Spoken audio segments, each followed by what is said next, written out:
Awesome. All right, so we're going to get right into it. My name is Dwight Taylor Sr., husband of one, father of three, oldest brother of seven. And I'm starting off with this, right? We're going to get into our topic, but I like to let people know who's speaking to them before we even get started. So, my grandparents. There's a picture that you can see. There's me with two of my grandparents. Those are my mother's parents. Right next to those are two of my other grandparents, which are my father's parents. Now, these four people combined helped me become the man that I am today, right? And I'll share a little bit more about that on the next slide.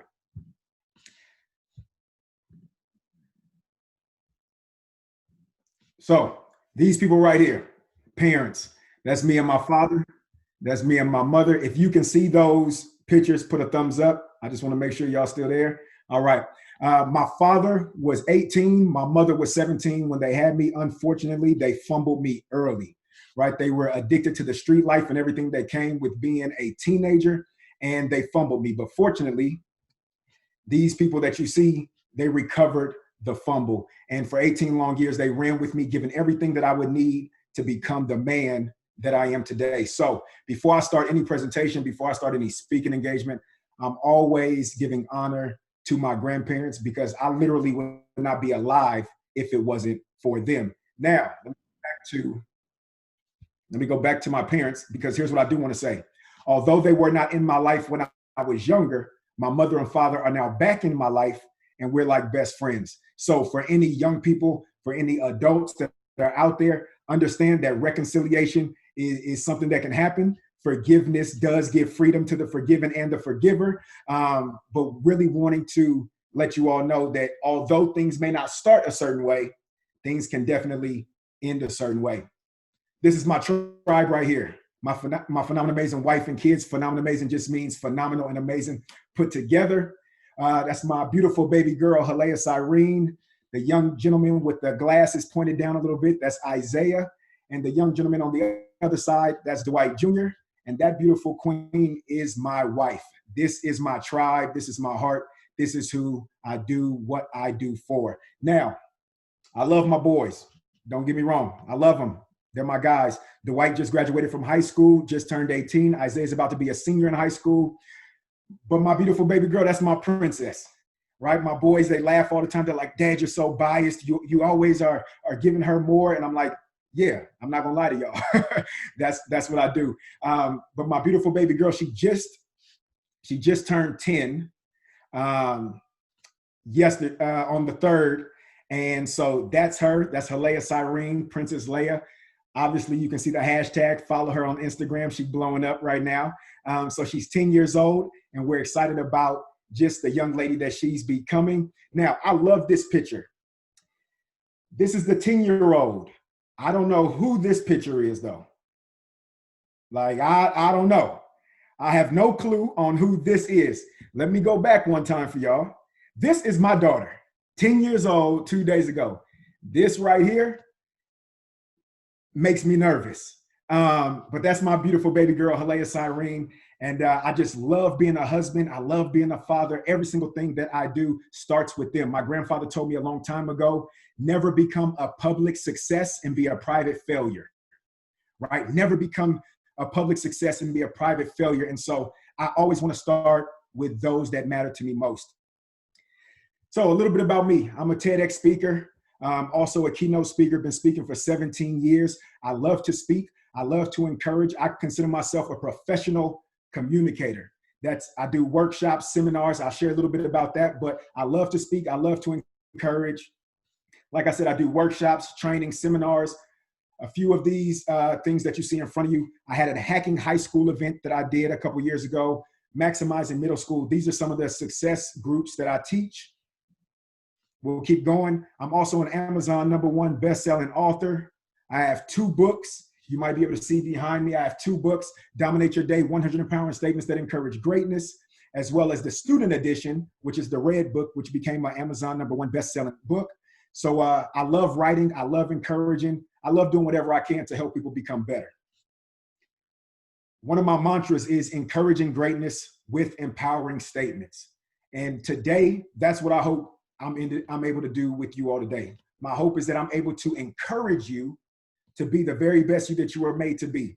For the parents, be the very best you that you were made to be, not just for yourself, but most importantly, for your children. For the young people that will view this, be the very best you that you were made to be, not just for yourself, but for those who care about you most. Now, if you were listening carefully, it's never just about us. It's always about other people, right? So make whatever you do bigger than yourself. I'm also the founder of Real Manhood 101. At Real Manhood 101, we empower males to become real men, who empower males to become real men, who empower males to become, you get where I'm going with it. We empower males to become real men. And the real in real manhood stands for reject passivity, expect a greater reward, accept responsibility, and lead courageously. Along with being the founder of Real Manhood 101, I'm also the pioneer of Manhood Awareness Month. And this takes place every single June. We started it back in 2016. This ended year number 5.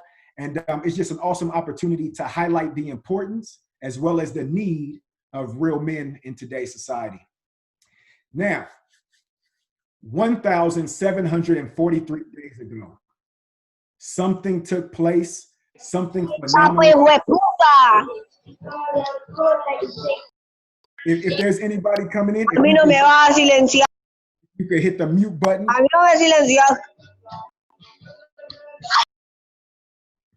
So about 1,743 days ago, something phenomenal, something amazing. I put words together. Something phenomenal, amazing happened. And I can't see Laureen's face right now, but I wonder if she has an idea of what took place 1,743 days ago. If she hasn't guessed yet what happened 1,743 days ago, is the day that we met. On October 28, 2015, I had the phenomenal, amazing opportunity to meet Laureen for the first time. And this is an email that I sent to her later that night. You can read the email. It says October 28, 2015, 10:18 p.m. We had just met at a no bullying event at the Capitol.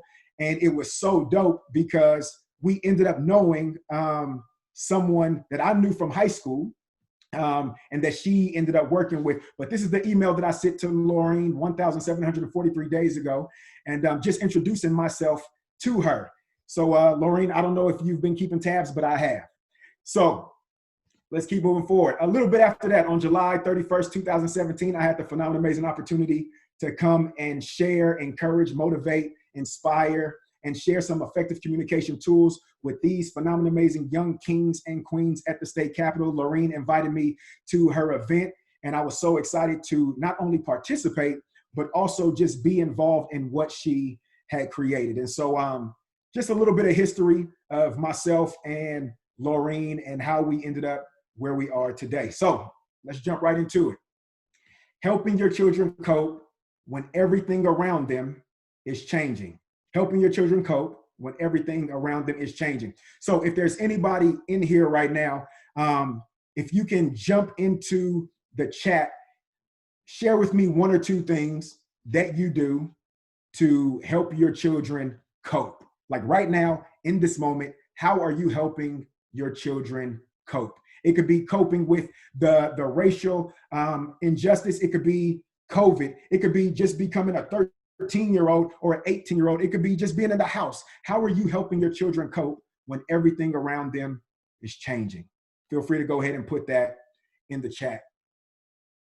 Now, one thing that I know as a father of 3 is that I can't give a one-size-fits-all solution to my kids to help them cope. I need to know my kids well enough individually to give them what they need, when they need it, and how they need it. For those of you that know anything about equity and or educational equity, that's the formula, right? Giving them what they need, when they need it, how they need it. But that's what I'm doing with my children.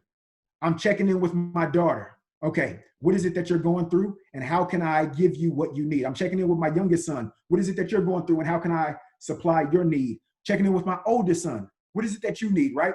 So there's no one size fits all. So parents, I want to encourage you, don't just give a blanket solution, because blanket solutions end up being like Band-Aids. They don't heal anything. They just cover up for the time being. So my encouragement to you is that we find specific things that we can do to help our children cope when everything around them is changing. Now, a little bit of history. I ran track for Fresno State University. Yes, that is me. I miss those days. Those were like my glory days. The shorts were a little short for me, but I love running track, and I just love competition. I'm super competitive, right? But one of the beautiful things about Fresno State and about running track was that my grandparents that you saw earlier, they would do something special for me either before a big meet or before my finals.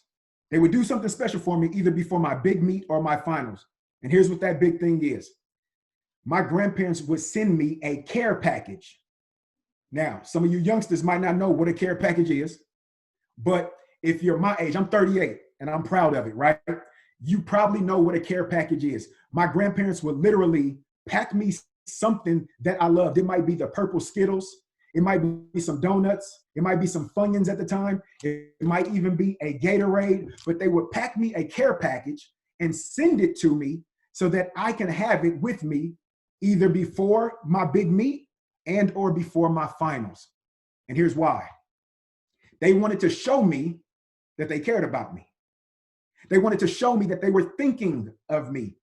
They wanted to show me what love looked like, even if we were separated with distance. My grandparents were big on caring for me. And you all have already heard the old saying that people don't care about what you know until they know that you care. Well, my grandfather told me a long time ago, he said, grandson, if you're going to be doing the work that you do with the young people and the adults that you're able to serve, I want you to take it a step further. Yes, we do know that people don't care about what you know until they know that you care. But I want you to take it a step further. Listen, people don't care about what you know until they know that you care, but people won't know that you care until you show that you care. So my grandfather was big on showing that he cared. My grandparents were big on showing that they cared. This is a nugget. I'm giving it to y'all for free. I usually charge. My grandfather asked me something at 13 years old. He said, grandson, how do you spell love? Now, at 13, with the attitude that I had and felt like I knew everything, I'm like, L-O-V-E, love. And he looked at me, he said, grandson, how do you spell love? Now I'm thinking, is my grandfather hard of hearing or what? Because I just spelled L-O-V-E. So I said it again. I said L-O-V-E, love. He said, no, grandson, that's not how you spell it. So now I'm like, man, this dude is tripping. I said, okay, since you know and I don't know, how do you spell love? My grandfather said T-I-M-E. He said, you spell love T-I-M-E, time. Why? Because what you do with your time tells on you all the time. My grandparents allowed their actions to tell me how they felt about me, especially when they sent these care packages, either when I was getting ready for a big meet and or getting ready for my finals.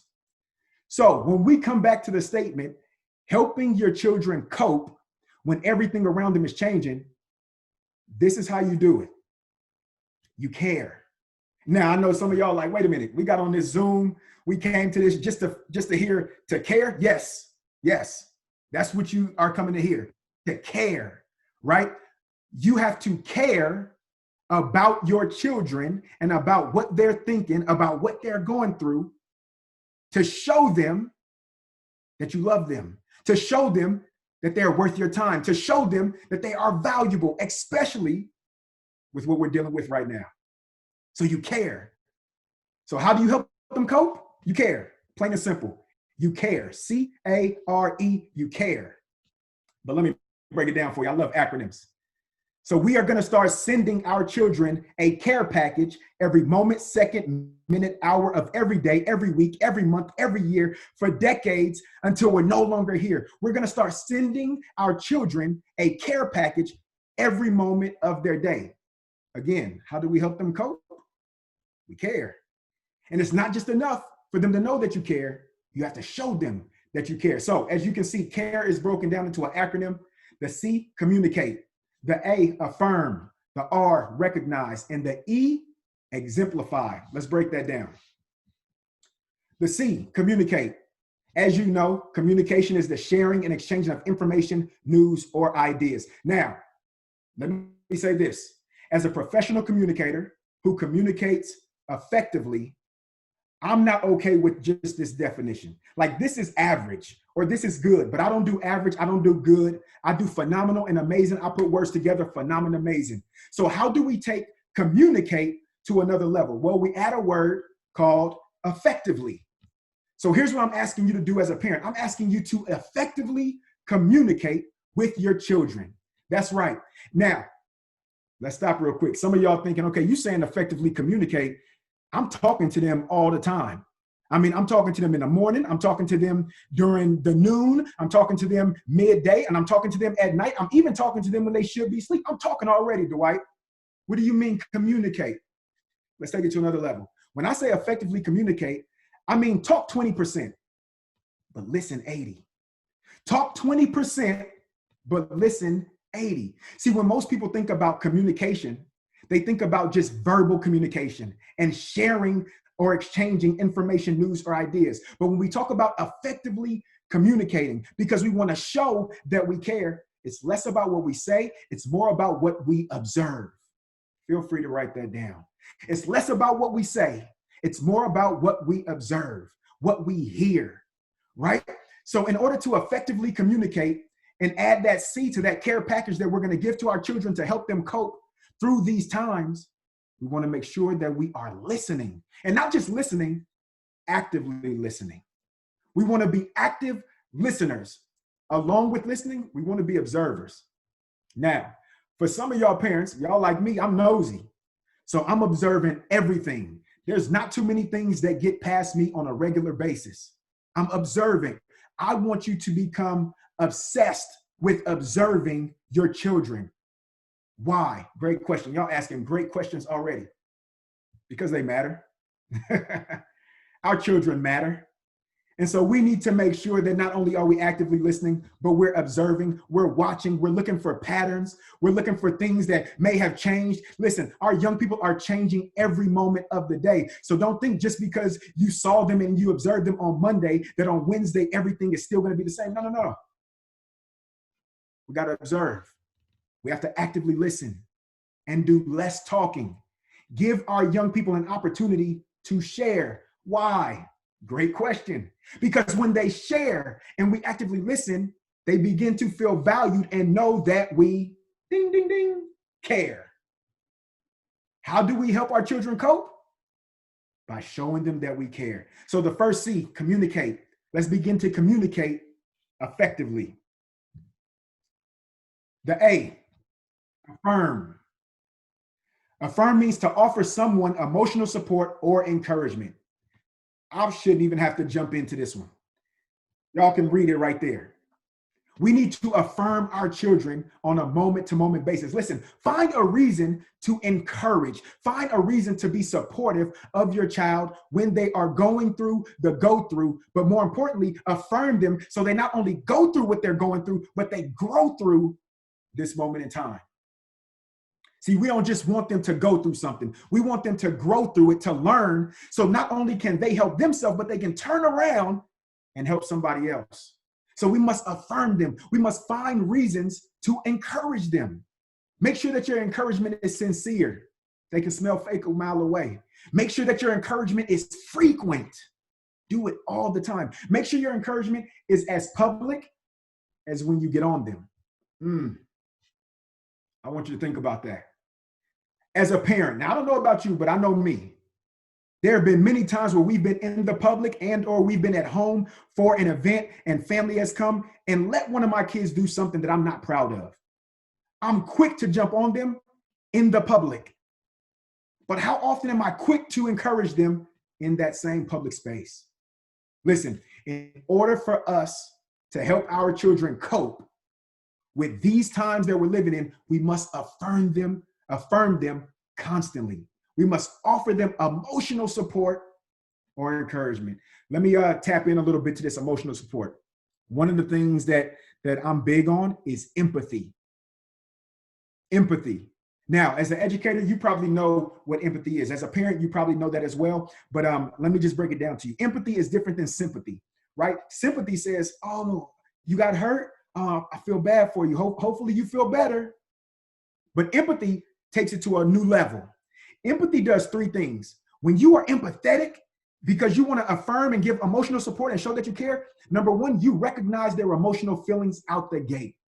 You take time to recognize the emotional feelings of your children. The next thing you do, you imagine yourself in their shoes. That's right.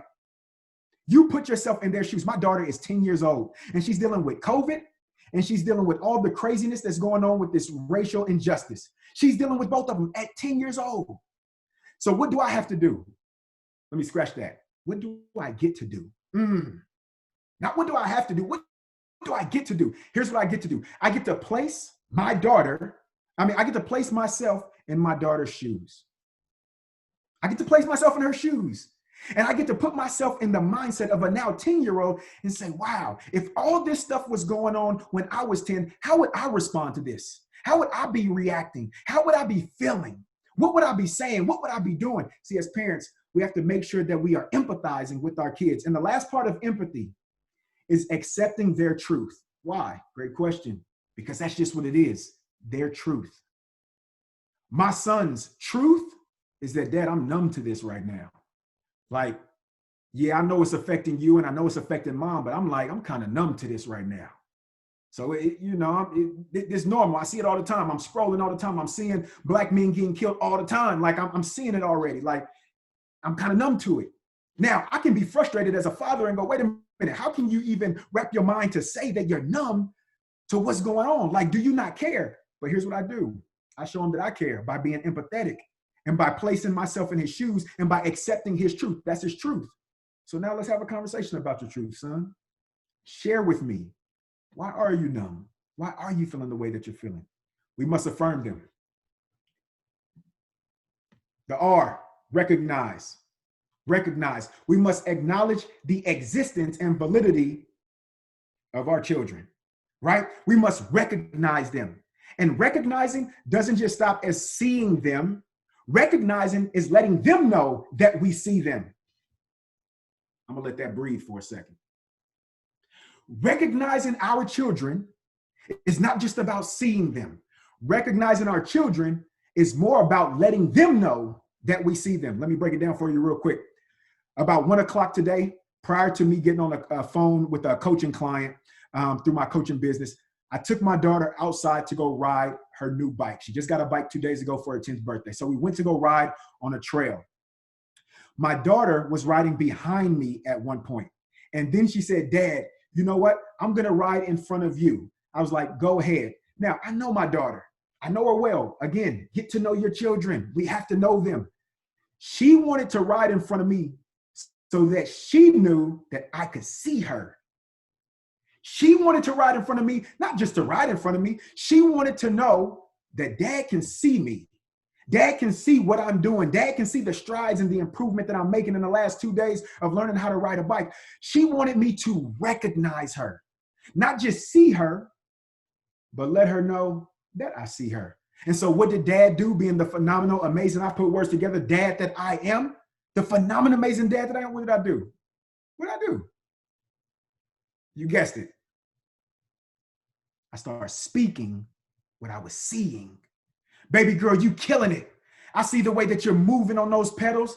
I see how you're doing better than you did yesterday and the day before. I see your confidence rising.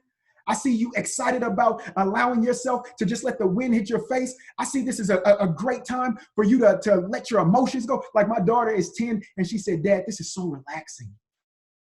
So I recognize that. I said, baby girl, we might need to do this more often since it's so relaxing. Again, we must recognize our children. If we want to help them cope, we must recognize them. Not just saying that we see you, or not just knowing that we see them, but we need to let them know that we see them. The E, exemplify. Exemplify. Exemplify simply means what you see on the screen. Give an example of, illustrate by giving an example. Plainly put, be the example. You Me, all of us, as parents, we must be the example. We must be the change that we desire to see. My grandfather told me a long time ago, he said, grandson, more teaching comes from it being caught than taught. I didn't understand when I was younger. But as I became an educator, a disruptive educator, let me add that, I learned that my teaching wouldn't be coming from the majority of me speaking, but it would actually be coming from my actions, right? More is caught than taught. So we have to be the example for our children. If we are frustrated, if we are always in a negative space, if we are always losing our mind based on what's going on, then guess what? Our kids gonna do the same thing. They're gonna lose their mind. They're gonna be in a negative space. They're gonna have a bad attitude. They're gonna become fearful. Why? Because they're being what they're seeing. Y'all hold on to that one for a second. Our kids will be in the same space as us because they are being what it is that they're seeing. So we must be the example. We must exemplify what it looks like to respond well. Respond well. Here's what I want to tell you.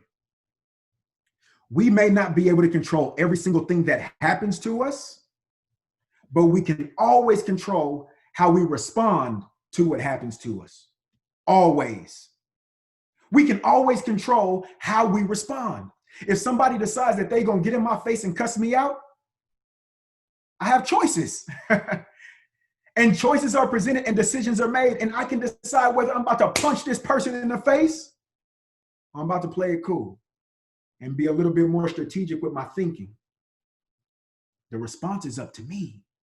If my kids are doing something that I may not be excited about, I have choices. And the decision that I will make is go, you know what? They might be doing something that I'm not excited about, but instead of getting on them, let me respond well and ask them, why are you doing that? Like, what's going on right now? What's going on in your world that's making you feel this type of way? Back to effective communication. Let's not talk. Let's ask the right questions, quality questions. Let's be the example that we desire to see. Now, before we wrap this thing up and we jump into this Q&A, I want to give you all the top 10 to help your children win. Feel free to take a picture with your phone of the screen. I believe this will probably be up later on at some point on the BYLP website. But I want to just give you the top 10 to help your children win. Again, we already went through the care package, right? We're going to communicate. We're going to affirm. Right? We're going to recognize and we're going to exemplify. But now I want to give you the top 10. And here's what I want you to do. I want you to pay very close attention to these top 10. Because these top 10 fall under one of those 4 categories. Right? So let's get into this thing. The first one, don't avoid the subject. Initiating an age-appropriate conversation can help them understand difficult realities. Don't avoid it. Now, this is something that I literally had to start implementing. I was doing the other ones, but there was a time where I was like, I don't know how I'm going to talk to my 9-year-old daughter, or I don't know how I'm going to talk to my 10-year-old nephew. I don't know how I'm going to talk to the younger people in my family about what's going on, whether it be the fear of COVID, which is real, or the fear of not making it home, which is even more real. I didn't know how I was going to talk to him about it. So there was a point where I was like, I might avoid it.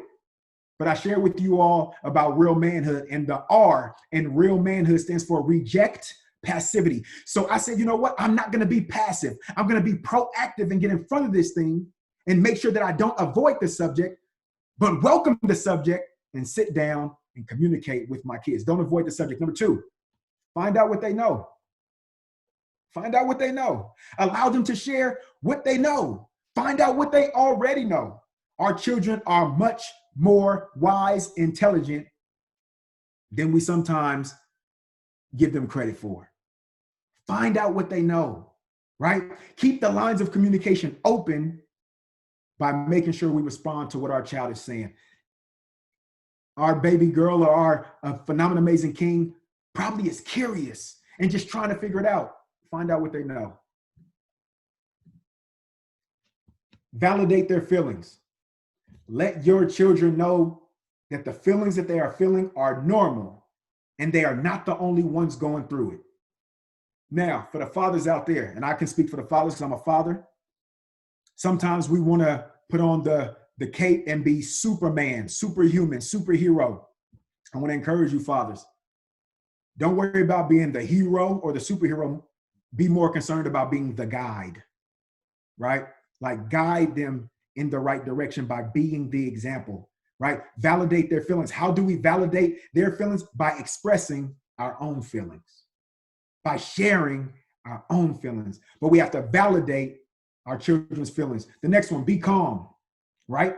Children take their cues from parents. I already talked about that, right? They're going to start being what they are seeing.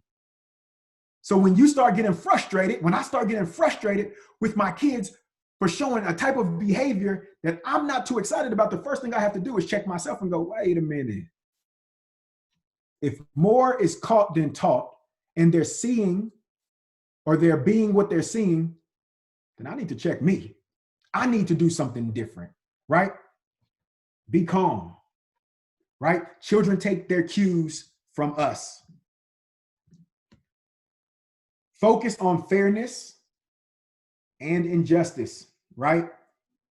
Even young kids know what's right and what's wrong, right? They have a natural understanding of that. Begin to ask them how they feel when they are treated unfairly. Give them a chance to share. Going back to the see and care, effectively communicate. Less talking, more listening. And if you're going to talk, ask quality, open-ended questions.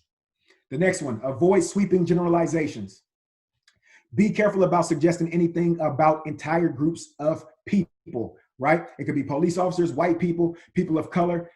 Be mindful, right? Be mindful of making sweeping generalizations, right, about a certain thing. Be specific. Be intentional. Be present. Be in the moment. Find out what they know. See what they need to know, and be very specific. The next one, unplug, right? And this is something that my wife and I had talked about making sure that we have our children do is we got to unplug, right? We got to have them set some limits on what they're watching. If it's from the news, if it's on social media, even who they're listening to and who's talking to them, right? Sometimes I have to listen and say, hey, somebody in my family's talking a little bit negative and I don't really want my children around that. So I have to unplug just for the moment. Just for the moment, we have to help them unplug, right? The next thing, we have to celebrate differences. This is a no-brainer. Don't teach our children to be colorblind. No, we need them to see everything because when they see everything, they begin to understand that everything matters, right? So celebrate differences. Celebrate what makes them unique. Celebrate what sets them apart. Celebrate that. Set the example. I'm not even going into that. Exemplify, talked about enough. Talk about the good. If you know anything about me, if you've ever been to one of my speaking engagements, if I've ever done a workshop or a training, or if you're on here and you're a client of mine through my coaching business, I'm always trying to give positive information, or if not information, a positive vibe. I'm all about empowerment, encouragement, inspiration, motivation. That's what I'm about. Not just because it's something cool or I'm trying to be something. No, that's just who I have conditioned myself to be. It's enough negative in the world. Talk about the good. Talk about the good things, the great things, the phenomenal, amazing things that are going on. And even if you can't find anything phenomenal, amazing going on outside of your home, talk about the phenomenal, amazing things in your home. Talk about how phenomenal, amazing they are for being able to overcome these unprecedented times. You can talk about that tonight. You are an overcomer. You have not looked at this as just an obstacle, but you've looked at it as an opportunity to grow. And I'm proud of you, young queen. I'm proud of you, young king. Talk good to them. Affirm them. That's how we show them that we care. So with that being said, I want to leave you all with something that I like to call the real ABCs. And I wish that somebody would have shared these ABCs with me back in the day when I was younger, because these ABCs would have not only encouraged me, but they would have empowered me even more than I was encouraged, empowered now. Here's the thing that I want you to do. Parents, every single one of you watching this, I want you to share these ABCs with your children. That's right. I want you to share the ABCs. I don't care if you play this video or if you decide to write these down and you share them directly. Share these ABCs with them, because not only are they encouraging, but they're empowering. Let me get into it. A, awaken your awareness to the opportunities around you. Believe in yourself even when those closest to you doubt you. Create your circle. Discover your gifts. Eliminate excuses that fly past your lips. Face your fears, because behind them lies success. Give effortlessly and be sure to give your very best. Hinder hesitation. Go and make that decision. Intimidate insecurities that keep you locked up like prison. Jumpstart your joy. Kill them with kindness. Listen actively to add value, not minus. Maximize the moment, the minute, the second. Neglect negativity with positive thinking as your weapon. Operate in optimism. Pursue your wildest dreams. Question your motives, your circle, your team. Respond well to every situation. Surpass expectations by tapping into your greatness. Talk to yourself, something like Ali. Unlock your potential. First, start with your self-esteem. Visualize your victories. Jordan did it best. Work with what you have, giving perfect effort, nothing less. X-ray your heart on a moment-to-moment basis. Yearn for so much more out of life. Please don't waste it. And now that I come to the end of my real ABCs, I'm starting to believe I should have began with the letter Z. Because in order for these 25 letters to take you higher, there's one more thing I must share with you. Zeal is required. Parents, in order for us to help our children cope, we must show them that we care every moment, second, minute, hour of every day, starting today. And with that being said, I'm going to leave you like I always leave you and encourage you like I always encourage you. Be your best, forget the rest, give your perfect effort and nothing less. Your future you will thank you for it. Dominate your day. Lastly, I'm Dwight Taylor Sr., Kia's husband, Dwight, Isaiah, and Halea's father, and I approve this message. Thank you for your time.